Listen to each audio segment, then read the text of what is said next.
This episode of Bright Hearth is brought to you by the Kings Ridge Elderberries, QP Goat Soap, Backwards Planning Financial, and by our supporters at patreon.com. We have a little sister, and she hath no breasts. What shall we do for our sister in the day when she shall be spoken for? If she be a wall, we will build upon her a palace of silver. And if she be a door, we will enclose her with boards of cedar. Song of Solomon 8:8.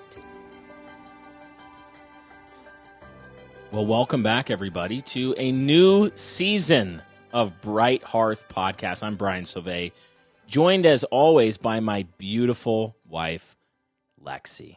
Hi. I forgot it was a new season. It is a new season. And in this season, what are we doing, babe? Q&A. Q&A. Yes, we are. We've gotten a lot of questions. We've been gathering and collecting them all through our last season, and we're looking forward to taking those up. We got quite a few questions. And actually, if you'd like to keep sending them in, we'll keep considering them. We don't have a set number that we're going to do. We're going to try to make sure we answer, especially those questions that we got multiple times. And we're going to start out with a banger. We're going to start out with a banger, babe. Do you remember the question? I don't even remember what I was going to say. I was going to ask you to read it for us. You asked me a few hours ago, but it was in the middle of cooking dinner, so... You'll remember it as soon as I say it. Okay. So... you can go to the link in the description, guys, and send in your question if you still have them. We're going to talk about lots of things, but this first one, here's our question. Thought it was a really good one. What do you think about dating versus courtship specifically and helping children marry well in general? Now, I'm assuming the listener did not actually intend to imply that we should be marrying children off in their young. Correct. I just realized as I read it that it could technically be taken grammatically to be somebody out there would find it and make a YouTube video helping about it. marry children as they come into adulthood. Well, so this is a great question. This is a really great question. Actually, it overlaps with an episode of the King's Hall that we recorded recently for our fatherhood season. But I bet there's going to be a lot that we will talk that we'll think to talk about just because we're different from Dan and Eric and me. I don't know, am I? You're pretty different, babe. Like, for one, you have so much less hair, and I love it. I have more hair. Well, their face is covered in hair. Oh, okay. Both of them, but it wouldn't look good on you. It looks great on them. Eric and Dan, both very handsome, of course. Like, I would never denigrate. Wow, this is off to a great start. This is off to a great start. So, babe, courtship versus dating. This is one of those kind of perennial, I feel like it's one of those conversations that comes up all the time. I Kiss Dating Goodbye. Josh Harris sold like 1 million or 2 copies of his book. And then... oh, yeah, he's a weirdo, though, isn't he? Well, now he's an apostate. Isn't he, like homosexual, pro-gay. Too? I don't know if he's personally gay, but he's pro-LGBT. Nice. Yeah, okay. Q positive plus minus divided by 7 or whatever they're saying these days. Just I can't keep because up he with went that way, though, doesn't mean standards are bad. No, Remember it doesn't that mean. now. It doesn't mean. I think that's actually a good place to start with a question like this. Dating versus courtship is that on the and maybe we'll see if you agree with this, babe. I think this is a principles versus methods question. Yeah, I would agree with that here. Yes. Where there's a lot of principles that we're obviously not going to move on, like our children will be equally yoked to Christians. That's a principle. But then the method of how each of them might end up married is going to be we're not just going to have like insist that if anybody ever asks one of our children on a date that we say put them under church discipline for using the D word. No, I encouraged a young gal recently to go on a date. Yes. I will elaborate more later, but yeah. So why don't we just define first what, at least so people understand what we mean when we say courtship and dating. Okay. So when I picture courtship, maybe you can add to this, but I'm thinking of a model where you have 2 Christian households, where there's a father and a mother in each that are both all Christians, and as kids are coming up into marriageable age, let's say the son in one family is interested in the daughter in another family, and so he might tell his dad, hey, I'm interested in this girl. How should I go about this? And the dad says, well, why don't I go talk to her dad first? Or the son might go talk directly to the father first. Mm-hmm. Say, hey, I'm interested in courting your daughter. I believe I'm qualified to begin searching for a marriage partner. And so will you consider that and ask me any questions you want? Dad kind of investigates him, probably asks the daughter, what do you think about Michael Smith over there? he's interested in courting you. And she might say, ooh, Michael Smith. I saw him at the local homeschool co-op square dance, and he looked good. No, she might say yes. Or she might say, you know what, Dad, I'm actually not interested. And the dad might go let the boy down and say, yeah, she's not really interested. And so the courtship model begins that way. And then how would you envision it continuing if the parents bless the relationship? Yes. Okay. I'm just trying to think of the elements that make up. Like that make it courtship. Or versus dating, or just in general? Just in general, and especially over against dating. Okay. I would say parental involvement, yes. Mm-hmm. I really do hesitate to say that he has to go talk to the dad first. I think the younger the kids are, the folks, then yeah. But I can see a lot of situations. I know of a lot of situations where it would never make sense for the young man to go talk to the father. Yeah, that's actually later one of my critiques of yeah, so that's why I'm kind of confused as to where you want me to go with this, I guess. As a standard, what would in an ideal situation courtship look like? And it would normally, I can't think of a courtship. I think it's a good idea in general, even if dad's not involved, for the man to go seek out advice somehow before. Like maybe talk to the pastor, maybe there's someone else that's close to the young girl, something like that, to seek advice, that sort of a thing. To kind of get a multitude of counselors sort of a thing as you're entering into the relationship. I think probably being upfront with intentions. Yeah. So it's not recreational beyond like 2 or 3 dates. And if it really is like a courtship leading towards marriage at that point, then obviously purity needs to be a goal of the relationship. But I also think it's really good too to not have long, lengthy relationships. Yeah, definitely. So I think your view of courtship is probably broader than mine, because when I think of courtship, I think of a system that is hinged upon the authority structure of the family. Okay, I was going to say, I've not read anything, like any books about this specifically. So even when you asked me about this, I was thinking, I'm sure Doug Wilson has a very specific definition of courtship, and I don't know what that is. I don't know. Yeah, I can't remember reading it. I'm sure Doug has talked about it before. Her hand... Is that that's marriage, her hand in marriage? Yeah. When I think of courtship, I'm thinking of like on the far end, like this. It's very much they would oppose the word dating. Any date, they would say that all of the relationship is to be conducted, almost all of it, in the presence of like parental chaperones, where a man should never ask for a time alone with a woman without the father's permission. In the courtship, like formal. Did you like look this up? No, this is just my impression from the world. This is your impression. Okay.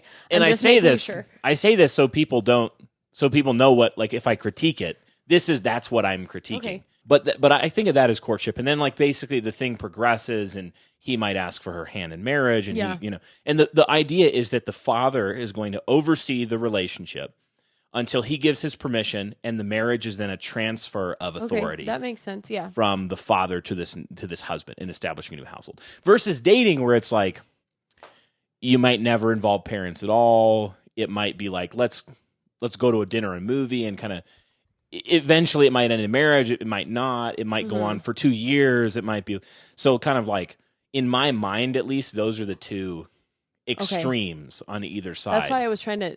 I couldn't figure out if you wanted me to define my view of it or like some external. Yes, that's what I was confused about. Yeah, no, I don't know if there is somewhere out there like a definitive book on courtship, but somebody gave it a definition. Doesn't mean it's the right one, but yeah. And so to me, I think it's kind of like the wrong question in the beginning, courtship versus dating. Because I don't think that, number one, I don't think that Moses came down from Mount Sinai with like a law of exactly how this works. I think there are principles. Yeah, there's principles in Scripture, but they're non-negotiable. Because no one went on a date in Scripture necessarily. Yeah, I mean, I'm trying to. They pretty much directly arranged marriages. I was going to say their first date was their honeymoon. Wow, wild.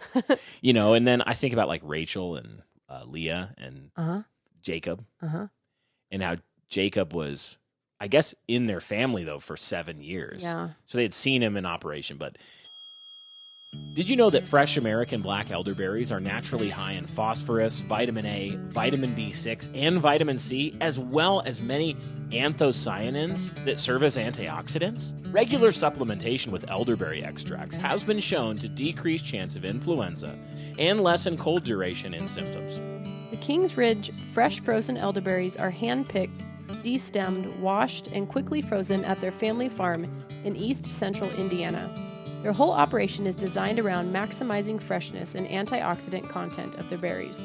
Trevor and Autumn truly hope that their elderberry syrup and fresh frozen elderberries bless your family this cold and flu season. Don't buy dried European elderberries and support the global economic agenda.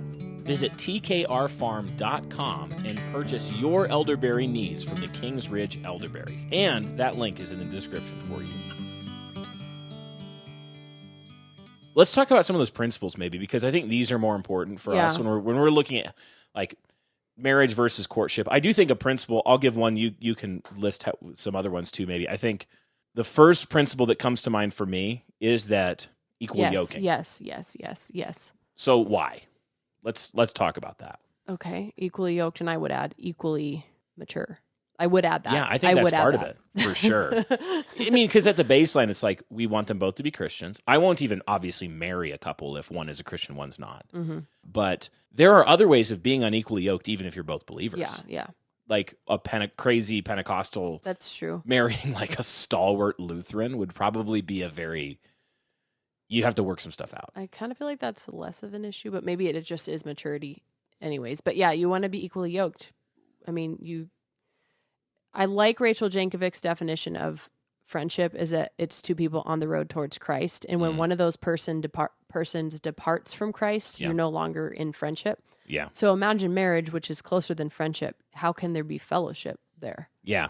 If one is very mature and one is like maybe a very mature second generation Christian and then a brand new convert, there's not a proven stability there. Where it's a question like, is this person going to persevere? Can we dialogue? Do we have a shared vocabulary? Even I do think about, differences in denomination. Like, are we going to baptize the babies or not? What church are we going to be members of? That's true. Are we going to snake handle or not, in the service? Did you know that we had some snakes today at St. Brendan's? I did hear that. Guys, we've gone full charismatic. No, we found garter snakes is I think what it was. Yeah, the boys. The boys caught some garter snakes.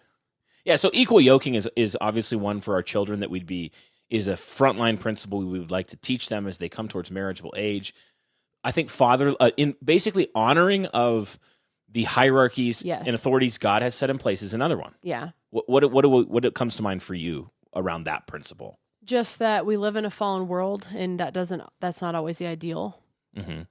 So, yes, I agree 100% that in the ideal circumstance, father would be involved. Yeah.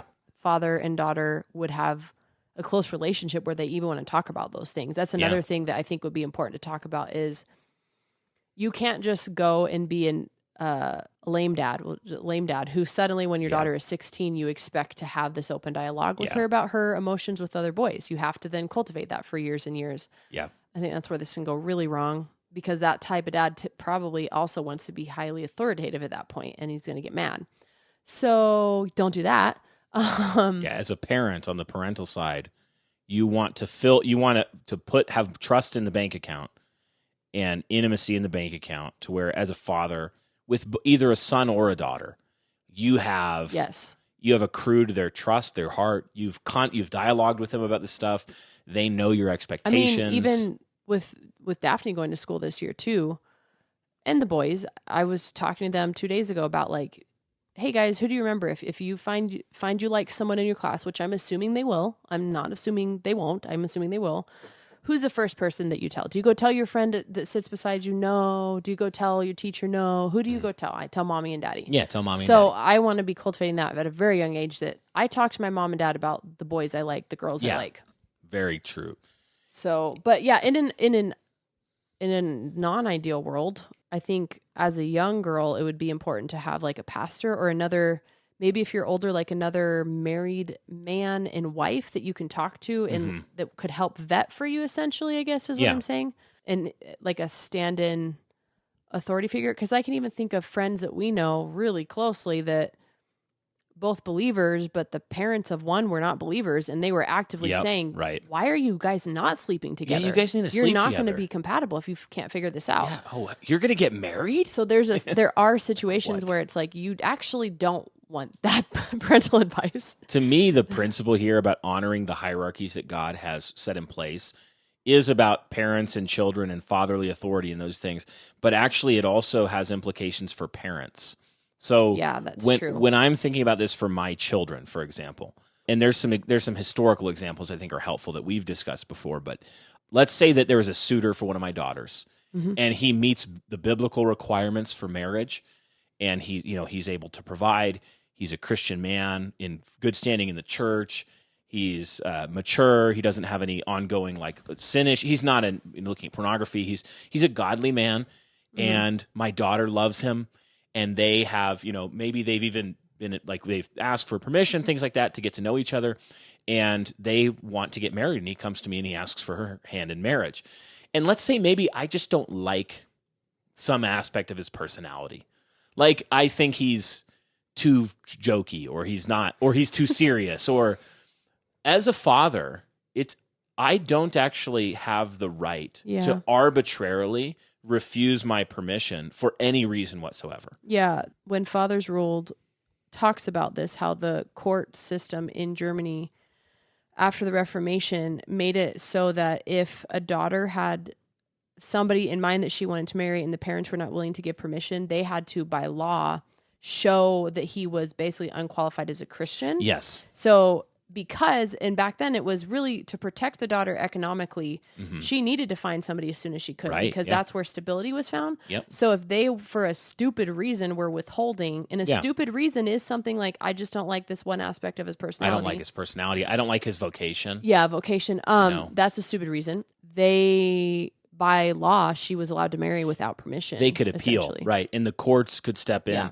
So this is a book by Stephen Osmond. It's called When Fathers Ruled: Family Life in Reformation Europe, if you're interested in reading that book. It's a really good book. But it's just the case that God built multiple spheres of authority. You have the ecclesial sphere, the civil sphere, the family sphere. And so one caution that I always have with the very hardcore courtship culture is that it can tend to produce families that are very much hyper-focused on the father's authority, but don't properly reckon with other authorities in the world, and the father may not be living under proper authority himself. Yeah. So you can end up with families with very strong fatherly authority being exercised, but that fatherly authority is not itself tempered, and it can end up being a tyranny.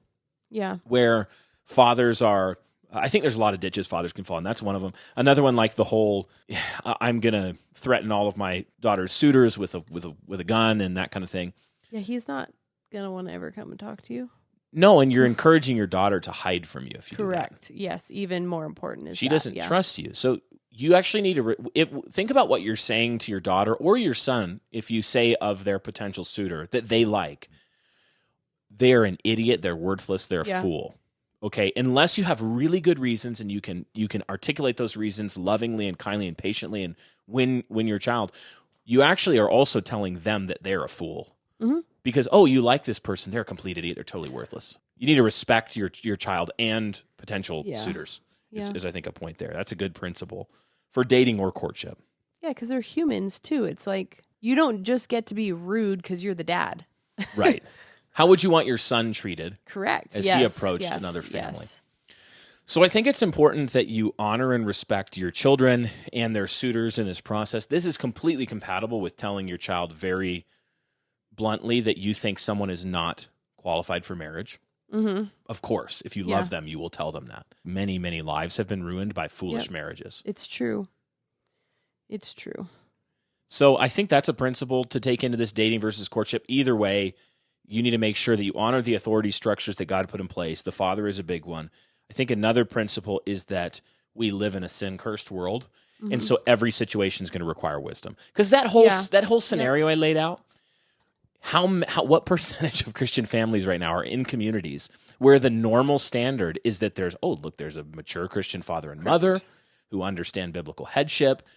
they're also on board with courtship. A lot of us are going to be dealing with our children who are interested in a first-generation believer. Parents aren't Christian. Yeah. You mentioned a couple scenarios like that. I think earlier you referenced well, this being a thing. I used to kind of be the person that was like, don't ever call it a date. Don't go dating, that sort of a thing. And then I don't think I'm not going to say her name, but there's a young gal that means a lot to us who we've known since she was very little. And we don't have a lot of Christians in Utah, let alone a lot of people her age in our church. And she was asking my advice on going with another upstanding gentleman in our area just to hang out. And she was like, I don't know. Should I not? Is it a date? Is it not? And I told her, I was like, you know what? Because you don't have any experience really with teenagers your age, because you've been the only teen here for years and years, I think it would be good for you to go and learn how to talk to a young man. Like you're leaving, you're going to school. It's like you guys can be friends. It doesn't have to be anything. And that really got me thinking about that whole question of first generation is like, there are a lot of churches where I'm not saying go on a date where you're holding hands in a movie theater and making out afterwards. That's not what I'm saying. But are you going to go get ice cream and talk to somebody? Is it a group setting that you can make it a group setting? Are you guys just going to go to the library and read books and chat for a little bit? I don't think there's anything wrong with, here's part of the thing though. It's because I know her personality. Right. I would not tell just anybody. If she's a door, if she's a wall, like the verses that you read. Because, you know, we've had a discipleship relationship for years. I know her personality. I know she needed to go do something like that. And the young man as well. Yes, correct. Which is very important. It wasn't a random. I probably wouldn't have told her if it was some young guy I didn't know. I wouldn't have said that, but I knew who it was. So, but really, it was through that conversation of thinking about it. Actually, is good to practice because what can happen with a lot of people that are older and not married yet, there can be some of these like social graces that were never developed. Yeah. Yeah. And so I think it is good for us to actually have to practice that. Yeah. And I think for us, that's part of why we love the idea of St. Brendan's is they do learn that a lot. Right. But that wasn't necessarily the case for this young gal that I knew. So yeah. So I changed my mind very recently on that. And this goes back to the honoring the authorities and structures, and that includes seeking a multitude of counselors. And having, as parents, as we're involved in our children, we need to know our children. What are their personalities, strengths, temptations, ditches? The verse you read at the beginning from Song of Solomon 8:8-9 is about brothers, a family, basically saying, if our sister, this young woman who's coming up into, not quite marriageable age, but she's in that, she's going to start having interest. If she is a wall, we will adorn her with silver. Basically, like if she is properly guarded with young men, so she understands her value and her dignity and the gift of sexuality. She's not out in the street wild and she's not in the club. Then we'll adorn her. We'll make her even more glorious. We'll put battlements up, right? There's a familial family protection. They say if she's a wall, then we will enclose her with boards of cedar. And that's basically saying, all right, but what if she's really bubbly and outgoing and you might have young women who are not sinfully at all. Yeah. I mean, not like easy. I'm not saying sexually promiscuous, but you might have a young lady her personality is so open and genial, and your daughter might be like this, that you might have to put a wall and say, hey, you're so like, you young men are going to be very interested in you, right? And so don't become dour or whatever, but we're going to guard you. I think this is a principle for raising our children up. So we just have to know them. Which ones need to push out the door to be like, no, go on the date. Yeah. Go ask that girl out for some ice cream. Yeah. Ask her dad, make sure it's okay. Make your intentions clear. Hey, would you like to get ice cream? Maybe talk, get to know each other. Yeah. And this is one of the things I think with the courtship model that can be a critique. That's what I was just going to say.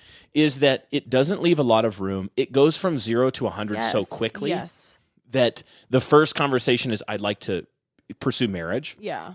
Sometimes you need to actually have some time with a person to realize, and I mean appropriate. Yeah. To get, I think a lot of the modern examples of that too, it's a lot of, I know I'm just thinking of the Duggars in my head, which is a horrible example, to be honest. But I could see one of our boys growing up with some young girl here that they've known their entire life. Yes. And then getting to 18 and saying, full throttle. Hey, can I ask her dad if I can court Correct. her? Yeah. But absolutely. if it was like a family that just moved in and to the area and they didn't know them, that would not happen. A lot of situations just providentially or circumstantially aren't going to be conducive to knowing someone. Yes. So one thing I think is I would encourage families thinking this through, particularly as you come to this age with your children. And I mean like 16 up when they're starting to get to that age. Think about your situation. Think about the community you're in.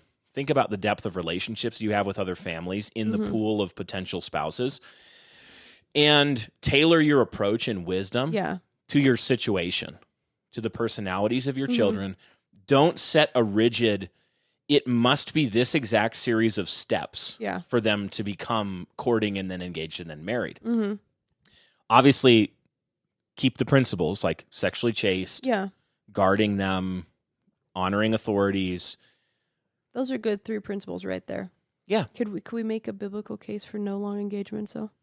I do think that long engagements typically are not a good idea because of the principle of sexual purity. Yes. Okay. Because Paul says it's better to be married than to burn. Yes. And there you go. Young people it's a gift from God that they're very strongly sexually attracted to their potential spouse, of course. So help them. Like help them get married, help them establish and get there. Instead of being like, oh, we got to plan like the Malibu wedding. It's going to take at least 2 years. Like, why though? Or they've got to graduate. They've got a year and a half left in college. They've got to, why? Why do they have to graduate? Is there a real reason? Because think about this. Think about the way intergenerationality worked in households for a long period of human history, till the Industrial Revolution and after. It'd be totally normal for you to get married and live on the property of a family member in some capacity. Doesn't mean you didn't work, don't support yourself. No, you do. But when we got married, our total income was like $18 a year or something. I think it was like, well, what was our monthly rent? You said that recently. Oh boy, it was I think our rent on its own was $242 a mortgage because we never had a rent. Not our rent. I'm sorry, our mortgage. Our principal, insurance, and taxes, or in principal, interest, and taxes was like $242 a month. Yeah. So I'm sorry to everybody trying to buy a house right now that's like, well, that makes me feel really good. It was a 700 square foot condo, so it wasn't a big deal. Yeah, but we got married. We were never in debt outside of our like mortgage stuff. And we didn't make much money. I worked several jobs. Lexi helped at a little school until our first was born and then came home. So you were a stay-at-home mom, and we made under $25,000 a year. For several years, it was that was the situation. So parents, you have to think like, I'm worried about the financial provision piece, and so I'm trying to get them to delay. But what if I'm putting a much more serious problem in front of them through that delay than financial pain? Yeah, like God promises to care for Christian families, but there aren't the same promises tied to sexual, promiscuous, unmarried people. Yeah, so I mean, it's come on. True. Yeah, no, it's true. You should take that into consideration. That's another obvious principle, is that we want our children to pursue marriage in a way that is chaste, and to help set them up for that, though. It's not just demanding chastity without any instruction of its importance or the glory of the marriage bed or the glory of what they're preserving. It's also giving them the tools that they need to and help. Like, okay, I'm going to help you get established in a household. We're thinking about that right now. Like, how can we be ready to help our children make that leap in 10 years or so? In 8 to 10 years, we could have kids starting to get married. So what do we need to do now so that we can help facilitate that? We want grandkids, and we want faithful Christian children who are not falling into a bunch of ditches surrounding this. So I think that's definitely a big piece in this whole courtship dating thing, is like, understand that your kids are different, that the circumstances are going to be different, and that you might not have like your exact order of events. You might not be in control of that. Yeah. From beginning to end. Yeah, exactly. Do you desire to be shrewd financially for your family? It takes wisdom and dedication to build and pass on personal wealth, as mature, responsible leaders must. Joe Garrissey with Backwards Planning Financial is at your side to integrate investments, debt, insurance, tax strategies, and legacy planning in a holistic approach. He coaches his clients to act wisely with the resources God expects us to turn a profit on, to love our children and grandchildren well. Tap on the link to his website in the description and contact him to get started. Or visit him directly at backwardspanningfinancial.com.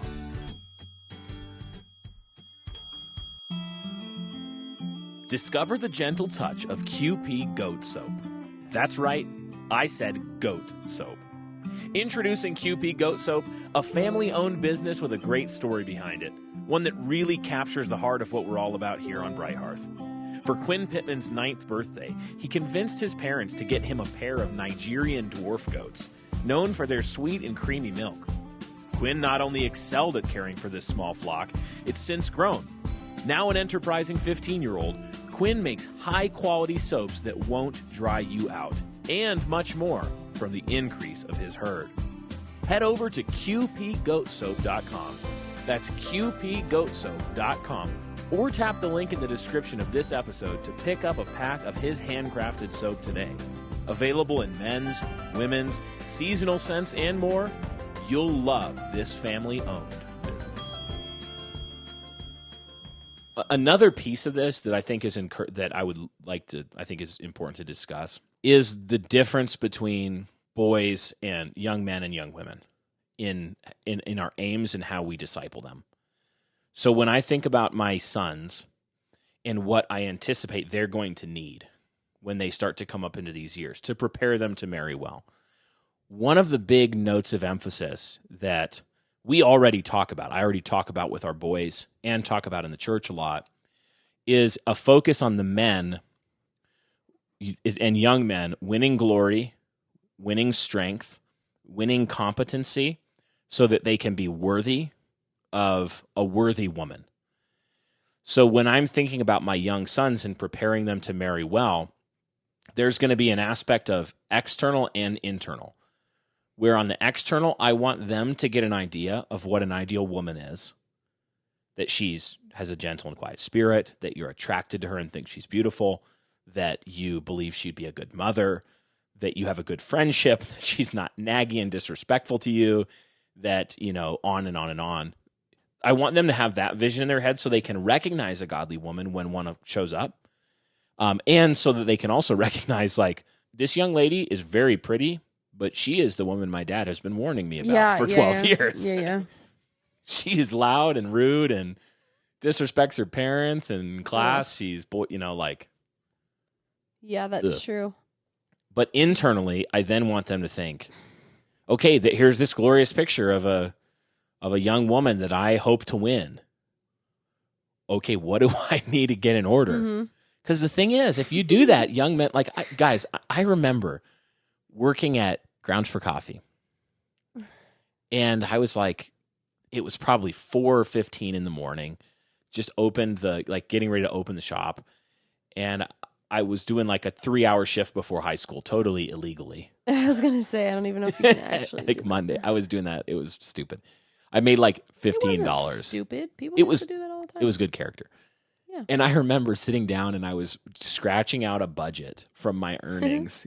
and my whole reason was, the entire thing motivating me was, I need to marry Lexi. Because I found the one. Here's this glorious woman. I need to marry her. And so I need money, and I need a house, and I need a car. That was what I thought. And so I made a budget. And the funny thing is, that budget was pretty much accurate to what our first budget was. So there's the external, there's the internal. As I'm helping my sons marry well, I want them to have both. And the same goes for the daughter. I want them to have a good picture of what a man is, what he ought to be able to do, and what he ought to be like. And I think this is tough because I do want to avoid making them think that the ideal man or woman has one set personality. Yeah. Because they don't. They might not all be entrepreneurial. Actually, I think that is important for girls to understand. If you're listening out there and you're single and you're 18 to 30, 90. Honestly, 90, 35. You have to be aware that because girls are highly idealistic, the way you often are communicating about the kind of guy you're looking for can make every single man that you're going to come in contact with feel like a total dirtbag. Yeah.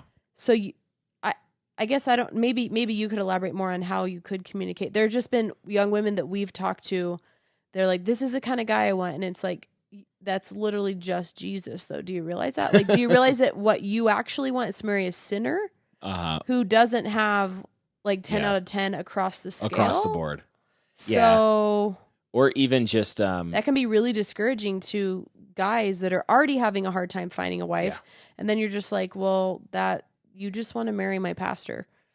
Right. You know, I think there was I can't remember exactly where it was. There's a website where you can type in different characteristics and it will tell you what percentage of the human population meets your characteristics. That's interesting. So there was someone who used it to look at dating preferences, and they looked at like, okay, most women say they want to marry a man you told me this. blank, blank, blank, blank, blank. And it was like, is 6 foot. Most of them have a height requirement. Mm-hmm. He has to be 6 foot or taller. He has to make at least $100,000 a year. And it was like only 2 or 3 of the things they put in. And it was like, okay, the entire population, there is 1.8% of men who meet your qualification. Man. So yeah, you have to be realistic, I guess. Yeah.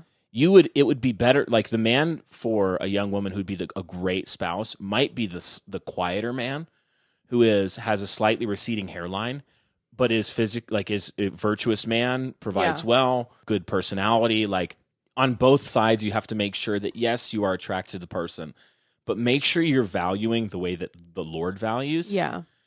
Which is like, trust me, you will be so much more, like, to put it crassly, you will be so much more happy being married to a 6 out of 10 in physical appearance who is kind and loves you and drama free than a 10 out of 10 supermodel who is rude and bitter and naggy and it's true. Or a violent, angry man or not a faithful man. Yeah. Who's like, I'm a 10 out of 10, but I'm also going to cheat on you, or I'm also looking at porn all the time, or you know, like you have to calibrate, and we have to help calibrate our children's, you know, compass correctly, I think, on these things. Mm-hmm. Let's talk about the age thing, because this is going to be another one where it's hard and fast rules are going to be difficult, but principles are probably good. So when it comes to the age of children starting to date or court, what are your initial thoughts? I just think you'd have to persuade me where under 17 would be a good idea, because it just feels like forever. If you really are going to marry this person, it really does feel like forever, and it's unkind in some ways. Yeah. I mean, I guess there could be circumstances, but it just, you have to remember what it feels like. It is not fun. So I don't know what you think, but I kind of err on the side of, if you can't get married, I don't know if it's worth it, I guess. I asked you because I was like 99% sure that we agreed. Okay. I do think that it's, and again, this is a 2020 hindsight. We were dating when we were 16, right? And we had been interested in one another for some time before that. I told my mom when I was 13 that I was going to marry you. Called your shot.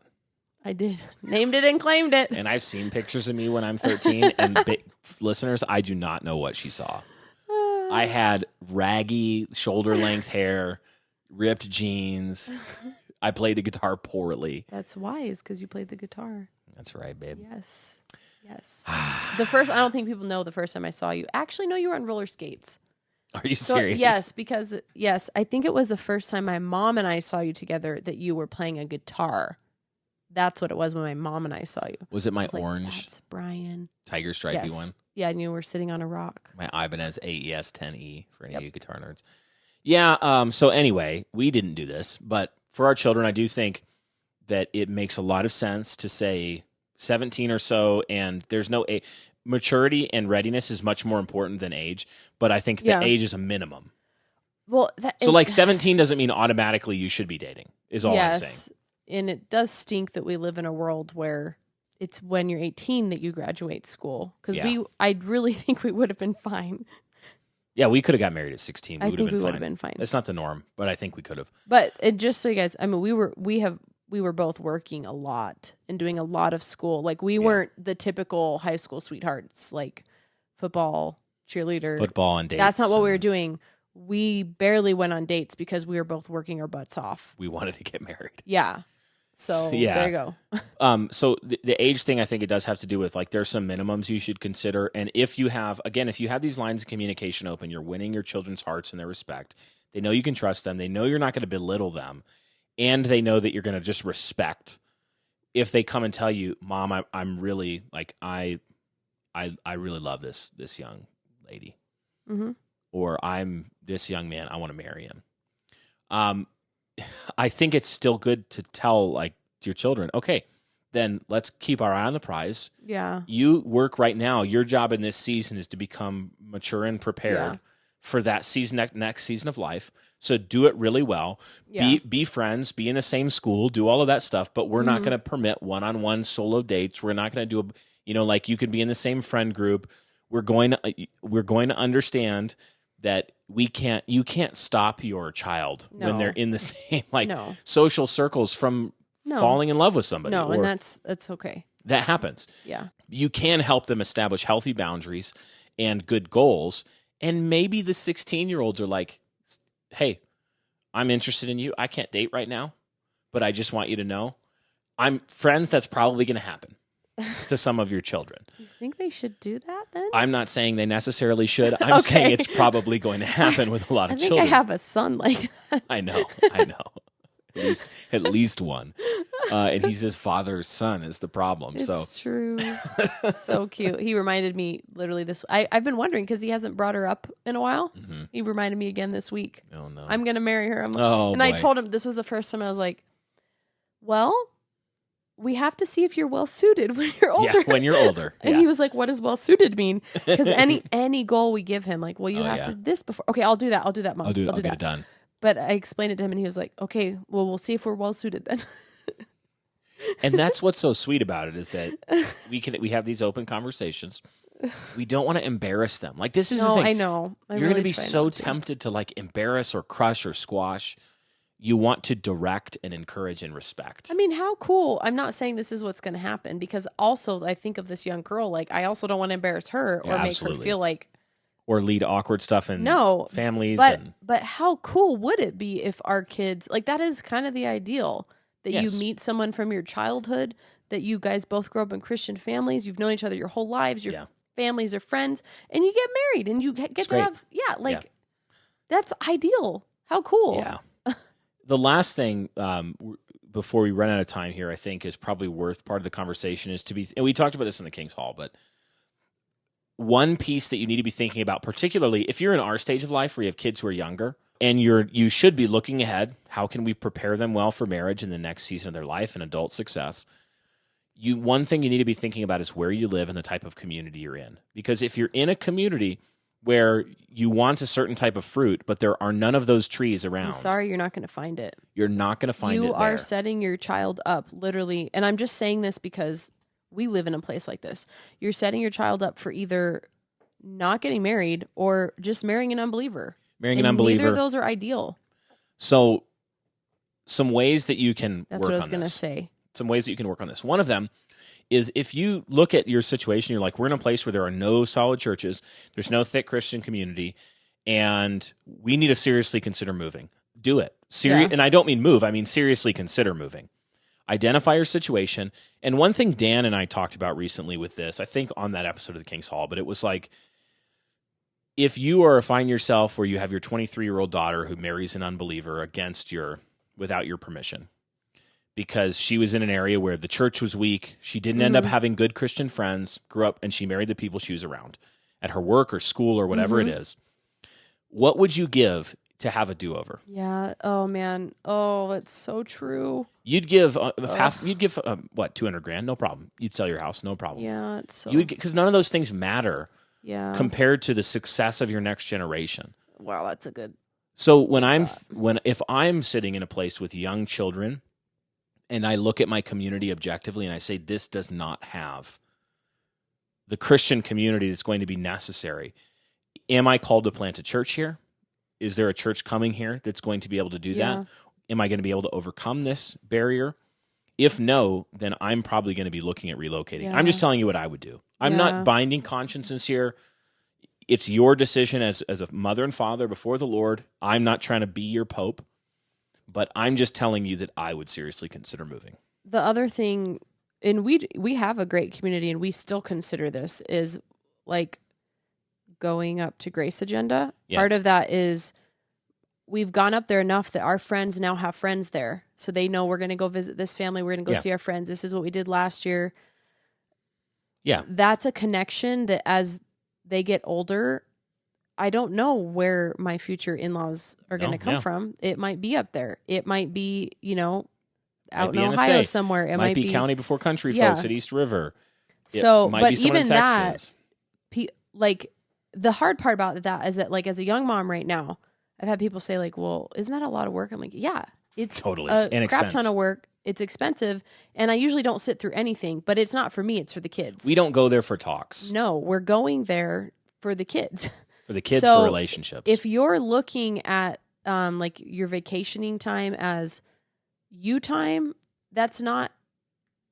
I'm just saying it can be a way to pursue providing a spouse for your kid. Yeah, strategic investment. Strategic is the word I was looking for. Strategizing. It can be a strategic investment in relational capital with other communities. So make those connections. Consider moving if you need to. One thing John Moody recently said, which actually shocked me. John Moody is like homesteader extraordinaire. He's written a book, The Frugal Homesteader, along with many others. He's worked with Joel Salatin. We've commended his stuff before, and he's also just a very mature and kind and godly Christian man. So he spoke at County Before Country that I was also at a few weeks ago or last week. Oh, I didn't know that you saw him. Yeah, I did get to see John and his wife, and they're just awesome. But he said, again, homesteader extraordinaire. He was like, Christians, the vast majority of you should never, ever, ever move out to a remote rural farm and try to homestead. Who are your children going to marry? Who's going to hire your children? What jobs are they going to have? So I do think it's important for some homesteady kind of people to, before you pull the trigger on buying that 100-acre farm out in the rural boonies, you need to think this through. There's a reason that land is cheaper. And it's because people are the number one resource in your life. They're going to be. So I'm not saying you can never do that, but you do need to recognize that for most people, that is not going to be a successful long-term cultural move for their family. Yeah. What church are you going to go to? There's been multiple. I can even think of someone that Paige was telling me about recently. I don't even remember who it was, but a big family, like the ideal homesteading Instagram account. Okay. And Paige was just talking to her saying like, oh, our church is just starting to get into some of this stuff. It's fun to see it grow. Like, I can't wait to be more self-sufficient one day, And she was like, actually, you have the more, what was the word she used? You have the more sustainable model already if you have a good church. Yes. I have the homestead, but no church. This is not a sustainable model. No, it's not sustainable. Yeah. And that was really like, whoa. No, and I'm not saying if you're a listener and you're like the family farm, third generation, no, sell the farm. No. Not at all. I'm not saying you can't do this. We do need people in rural areas. But I am saying that for most people, the idea, especially people considering uprooting their families for the extremely rural life, it's probably not, in terms of multi-generational success in your family, a great call. Some mitigating factors can make it a good call, like knowing there's a good church there. Yeah. Maybe having a multi-generational Christian family in the region, that's huge. If you're like, no, I'm moving to my uncle's down the street, my dad's up the street, my grandfather farmed over there, and we have the local church. It's great. Okay, 100% go for it. I'm not trying to discourage you. But if you're like, we know nobody, and we're moving to the most rural part of Kentucky. We're just going to try this. And we're going to do farming. Well, okay, just think it through first. I would never, ever tell somebody to move somewhere unless they were committed to a church before going. I never would do that. Yeah. Never. Unless they had that identified already. Unless there's some reason that you must. Yeah, unless it was like the only job in the world that your husband could find. You're contractually There's obligated. Just too many people we know that have done that, and they totally regret it. Mm-hmm. So think about those things. And I think long story short, as we wrap up this episode, helping our children marry well, dating, courtship, it's not, here's the perfect model that's going to work for everybody. You need to be a wise parent who is reading all the situations and acting very proactively, and I mean 10 years out, starting to think about these things. when you're 10, 15 years out with your children. So you can think, okay, at their age now, how can I demonstrate to them a marriage to my spouse that's going to reinforce? Like we're able to, I can say with a clean conscience, we're able to say to our children, like I'm able to say to my boys sometimes, does mommy yell at daddy? Does mommy, like if my kids are being disrespectful or something, I say, does mommy treat daddy like that? Lexi can say to them, when if a boy is hitting his sister, does daddy hit mommy? And it's like those lessons of they're going to get their model for marriage, largely for better or worse, from what they see, and that starts with you, your spouse. So you better be smiling at each other, loving each other, confessing your sin, growing in grace together, and presenting a good model for them so that their image of marriage is a good one, and they have a good image of a man and a woman before God, what they should look like, what they should be pursuing. Any last thoughts? I think one thing that we've been thinking about more recently, and when thinking about dating, it's important too, is an older woman once said you need to think of a place in your home where you want teenagers to hang out. Yeah. And I think that's especially important when it comes to stuff like this, to really get to know somebody that might be your child's future spouse. Are you a house that they would even feel welcomed in? Are you even a hospitable house? Yeah. Do you have a place? Because I was talking to a friend at church, like it's not ideal to just send teenagers up to their rooms together. So if you don't have like a setup that is good for teens to just be teens, or if there can't be dirty shoes at the front door, you're probably not going to be the kind of house that your teenagers want to bring the girls and boys over to, that you'll get to know who they are even going to like. Yes, that's so true. So think about that. Yeah. Well, thanks for listening again, guys. Send in your questions, and we're still looking through them. So we hope to catch you next time on Bright Hearth.